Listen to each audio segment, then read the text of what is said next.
Vâng, trọng trách là chúng ta lại đưa nhìn hướng ánh mắt vào các cầu thủ của chuyên môn nên trung âm thần mẫn trên phần họ không ngại đeo bám. Người ta có tựa cảm giác rằng là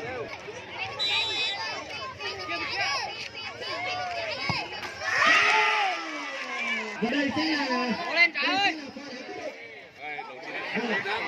Đây là một dấu chấm toan hay là một dấu chấm hết đi. Chúng ta hãy cùng hướng mắt nào.